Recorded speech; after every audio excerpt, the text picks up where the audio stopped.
Di sebuah hutan yang lebat, tinggallah seekor kura-kura yang sangat lelah. Dia merasa kesepian dan sedikit sedih karena dia adalah satu-satunya kura-kura di hutan ini. Suatu hari, dia memutuskan untuk pergi mencari teman. Dia mengambil langkah perlahan-lahan, mengelilingi hutan dan di antara pohon-pohon yang rindang. Tiba-tiba, dia melihat seekor gajah yang besar dan kuat di kejauhan. Hatinya berdebar-debar dengan harapan bahwa gajah itu mungkin mau menjadi temannya. Ketika kura-kura itu mendekati gajah dan menyapanya dengan lembut, gajah itu menoleh dan tersenyum lebar. "Hai kura-kura kecil, kamu ingin menjadi temanku?" tanya gajah dengan ramah. Kura-kura itu mengangguk senang. "Ya, tentu saja. Saya merasa sangat kesepian dan ingin sekali memiliki teman." Gajah itu tersenyum dan berkata, "Baiklah, kita bisa menjadi teman yang baik. Ayo ikuti aku ke tempat tinggalku di hutan." Kura-kura dengan senang hati mengikuti gajah itu. Mereka berjalan bersama dengan kura-kura berjalan sangat perlahan, sementara gajah berjalan dengan langkah-langkah yang cepat.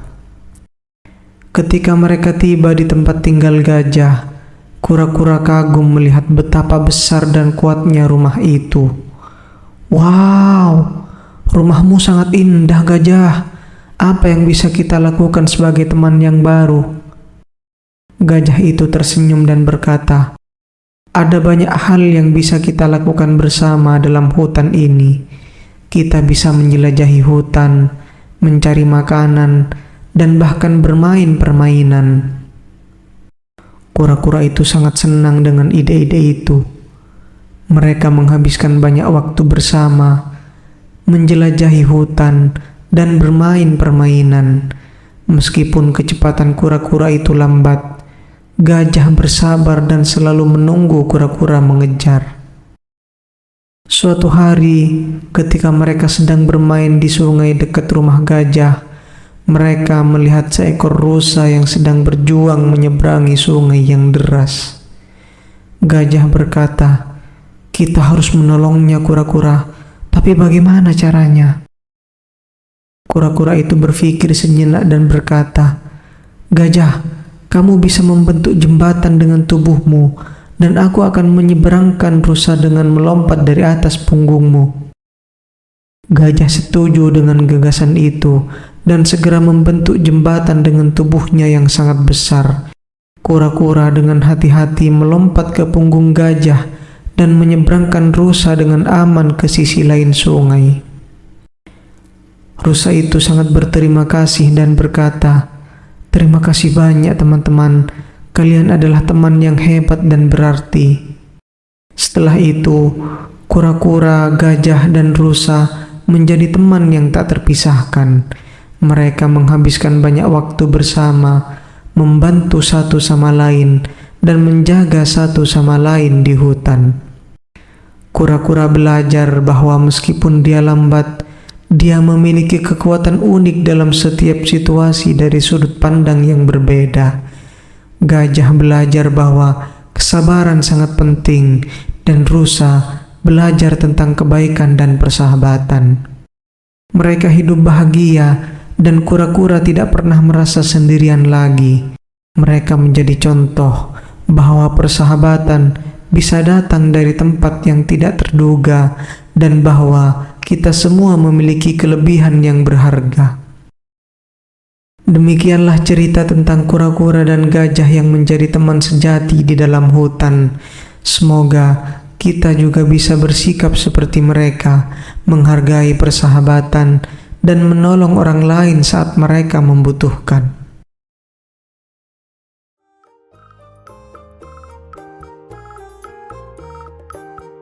Di sebuah hutan yang rimbun, di tengah-tengah aneka tumbuhan hijau dan bunga yang berwarna-warni, tinggallah seekor kera yang cerdik bernama Koko.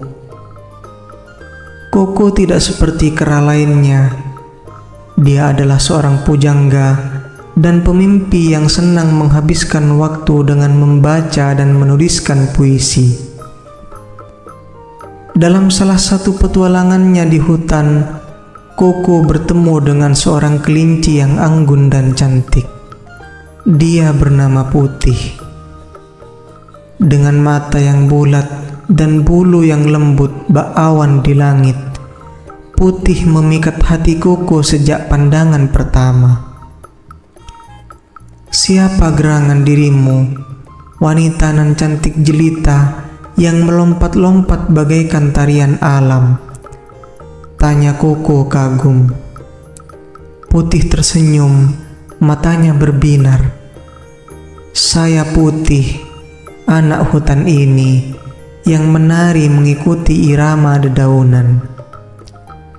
Koko yang biasanya lancar berbicara, merasa kata-katanya terhenti. Namun, tak ingin kehilangan kesempatan, dia pun berkata, "Ah Putih, apakah kau tidak keberatan menyimak salah satu buah karya puisi yang telah kucipta?" Putih mengangguk penasaran. Dengan senang hati Koko. Dan dengan suara yang penuh emosi, Koko mulai membacakan puisi tentang hutan yang damai, tentang dedaunan yang berbisik, dan tentang bulan purnama yang menyinari keindahan malam. Putih terpesona bukan hanya oleh kata-katanya yang indah, tapi oleh ketulusan hati Koko. "Ah Koko, kau bukan hanya seekor kera, tapi seorang penyair juga," ucap Putih terharu. "Hatimu sehalus sutra dan pikiranmu sejernih mata air." Koko tersenyum, tergerak oleh pujian yang diberikan oleh Putih. "Wahai kelinci yang lembut, bersamamu aku merasa seperti pahlawan dalam dongeng, siap untuk berlayar di lautan petualangan. Bisakah aku mungkin meminjam sedikit waktumu lagi esok hari?" "Mungkin," kata Putih dengan gurauan hangat, "jika puisi esok hari setinggi loncatanku." Mereka berdua tertawa, suara mereka berpadu dengan alunan angin hutan. Hari berganti dan pertemuan demi pertemuan membuat kisah mereka terjalin lebih jauh. Mereka berbagi cerita, tertawa bersama, dan belajar satu sama lain. Tapi Koko tahu, di dalam hati yang paling dalam, dia telah jatuh cinta pada kelinci yang lincah itu. Suatu hari dengan beraninya Koko berkata, "Wahai Putih, aku mustahil boleh bersamamu karena kita berbeda, tapi izinkan aku mengatakannya, dalam puisi atau tidak, bahwa aku jatuh cinta padamu." Putih mendekat, matanya lembut dan menghangatkan jiwa. "Oh Koko, di mataku kau lebih dari sekedar kera, dan perasaan yang kau tunjukkan membuatku semakin berharga. Cinta tak mengenal bentuk atau warna, dan hatiku telah terbuka untukmu." Dan di bawah sinar bulan, di antara nyanyian jangkrik dan bisikan pohon, mereka berdua merajut kisah cinta yang mana kera dan kelinci bukan sekedar kawan, tapi sahabat sejati dan pemadu cinta yang tulus.